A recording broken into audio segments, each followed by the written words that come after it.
జిల్లా అధ్యక్షులకే ఇంత రచ్చ. రాష్ట్ర బీజేపీలో లుకలుకలే కారణం. అందుకే సగం జిల్లాలు పెండింగ్. ఫిక్స్ అయిన పేర్లు ప్రకటించలేదు. 50% జనాభా ఉన్నటువంటి మహిళలు, కానీ బీజేపీలో దక్కింది ఒక్క జిల్లానే. నాయకుల తీరుపై గుస్సా అంటూ చూస్తున్నాం. నల్గొండ కమలంలో కయ్యం. చిచ్చుపెట్టిన జిల్లా అధ్యక్ష పదవి. సీనియర్లు జూనియర్ల మధ్య వార్. 40 ఏళ్లు నిండలు అధ్యక్షుల ఎట్లా ఇస్తారంటూ క్యాడర్ ఫైర్. రాష్ట్ర నాయకత్వానికి లీడర్ల అల్టిమేటం. నిర్ణయం మార్చుకోకపోతే తాడో పేడో అంటూ చూస్తా ఉన్నాం. సో జిల్లా అధ్యక్ష అంటే ఆబ్వియస్ గా ఇప్పుడు జరుగుతున్న రచ్చ అయింది. రాష్ట్ర అధ్యక్ష విషయం రచ్చ జరుగుతూ ఉంది. రాష్ట్ర అధ్యక్ష విషయంలో చాలా పెద్ద ఎత్తున ఇటు సీనియర్ బీజేపీ, జూనియర్ బీజేపీ అంటూ రెండు వర్గాలుగా డివైడ్ అయిపోయాయి. ఒకటి కోర్ బీజేపీ. అంటే కోర్ బీజేపీ అంటే హిందుత్వ ఎజెండాను ఎవరి ముందు తీసుకుపోతారనేటువంటి వర్గం, వాళ్ళనే రాష్ట్ర అధ్యక్షులు అని చెప్పేసి ఒక వర్గం. ఇంకొక వర్గం ఈరోజు ఈ రాష్ట్రంలో ఉన్నటువంటి తెలంగాణ ఉద్యమ చరిత్ర, లేకపోతే ఒక సామాజిక వర్గ నేపథ్యంలో ఉన్నటువంటి ఒక లీడర్ కావాలని దాంట్లో కొంత అధిష్టానం కొంత ఆ వర్గాన్ని పెట్టాలని దాంట్లో కొంత ఢిల్లీ లెవెల్లో ఆ చర్చ జరుగుతూ ఉంది.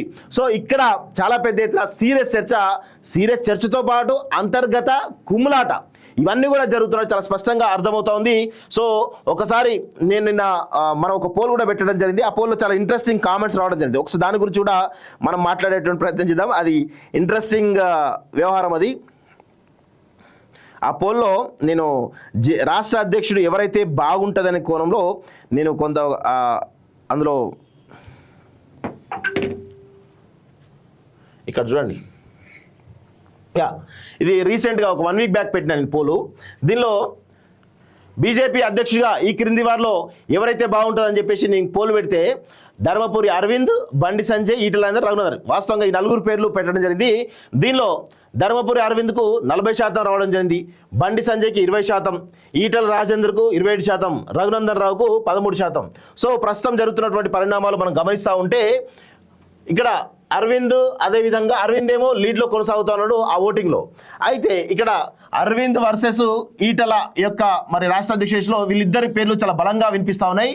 సో ఇందులో ఒకసారి మనం చూసినట్లయితే అరవింద్ చాలా కట్టర్ బీజేపీ అనేటువంటి ముద్ర ఆయన మీద చాలా బలంగా ఉన్నది. అంటే హిందుత్వ ఎజెండాను ముందుకు తీసుకెళ్ళగలిగేటువంటి నాయకుడిగా ఈయనకు ఒక అగ్రెసివ్గా పోగలడు అనేటువంటి దాంట్లో ఈయన పైన కొంత చర్చ బలంగా జరుగుతుంది. సో ఎవరైతే బీజేపీలో ఉన్నటువంటి ఈ ఐడియాలజీ బేస్డ్గా, హిందుత్వ ఐడియాలజీ బేస్డ్గా ఎవరైతే నాయకులు ఉంటారో వాళ్ళందరూ కూడా అరవింద్కి ఇస్తే బాగానే ఉంటుంది, ముందు తీసుకెళ్ళిపోతారని చెప్పేసి అంటూ ఉన్నారు. అయితే ఇంకొక వైపు ఈటల వైపు కూడా ఎవరైతే భారతీయ జనతా పార్టీలో సామాజిక సమీకరణ నేపథ్యంలో ఉండాలనుకున్నటువంటి నాయకులు ఎవరుతున్నారో కొంత ఈటలకు సపోర్ట్ చేస్తున్నట్టు తెలుస్తూ ఉంది. ఎవరు సామాజిక కోణంలో చూసిన వాళ్ళు, అంటే ఇటు బీసీలు కానీ ఎస్సీ ఎస్టీలను కదిలించే నాయకులు ఎవరైనా ఉన్నారు అంటే దానిలో భాగంగా ఈటలను సపోర్ట్ చేస్తున్నట్టు తెలుస్తూ ఉంది. సో వీళ్ళిద్దరి పేర్లు ఢిల్లీలో చాలా పరిశీలనలు కనబడతా ఉన్నాయి. అటు ఢిల్లీలో కూడా ఒక వర్గమేమో ఈటలకు సపోర్ట్ చేస్తూ ఉంది, ఇంకొక వర్గమేమో అరవింద్ను ఇది ఖచ్చితంగా చేయాలని దాంట్లో కొంత సీరియస్గా ప్రయత్నాలు జరుగుతున్న విషయం మనం చూస్తా ఉన్నాం. సో ఇద్దరి మధ్యలో చాలా సీరియస్గా పోటీ ఉన్నట్టు మనకైతే అర్థమవుతుంది. ఎవరైనా ఎప్పుడైనా జరిగే అవకాశాలు కనబడతా ఉన్నాయి. సో మెజారిటీ ఏ విధంగా డెసిషన్ తీసుకుంటారో త్వరలో నాకు తెలిసి 1 వీక్ 10 డేస్ లోపల ఈ రాష్ట్ర అధ్యక్షుడి పదవి అరవింద్కి వస్తుందా లేదంటే ఇటు ఈటల రాజేందర్కి వస్తుందా అనేది కొంత క్లారిటీ వచ్చే అవకాశంగా కనబడతా ఉంది.